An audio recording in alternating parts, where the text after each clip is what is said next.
السلام عليكم خوتي. اليوم ان شاء الله عندنا سماعة جديدة من سماعات البلوتوث. سماعة جيدة جدا للأمانة، الام 90 برو كما هي موجودة أمامكم.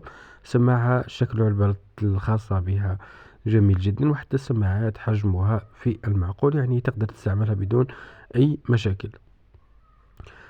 عموما السماعة جيدة في الصوتيات، يعني تقدر تسمع بها بدون أي مشاكل.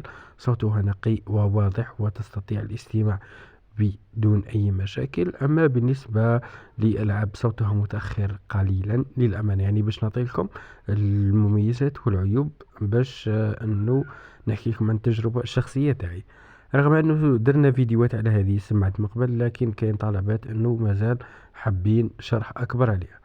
عموما السماعات هذه في الاتصال الطرف الآخر ممكن ما يسمعكش مليح، لأنه المايك ما يخرجش بشكل كبير جدا ولا بشكل جيد جدا، لكن انت تسمع بنقاء وجودة كبيرة جدا، يعني كأنه موجود أمامك.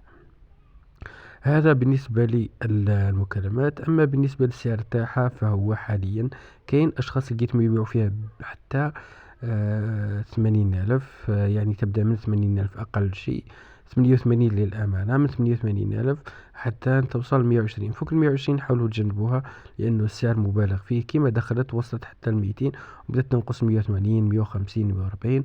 حاليا فوق 120 حاولوا تجنبوها أخوتي. المهم هذه سماعة جيدة كسعر وكبطارية، لأنها تدوم ما بين 4 حتى 5 سوايع عادي. العلبة تاعها ممكن في البداية راح تبقى معك 3 أيام أو 4 أيام بدون أي مشاكل، ومع الوقت مع كأي سماعة أخرى راح تنقص من الاستعمال. المهم خوتي، كان هذا هو الفيديو الخاص بنا لنهار اليوم. ما تنسوش فقط الاشتراك في القناة ودعمنا بتعليق في هذا الفيديو.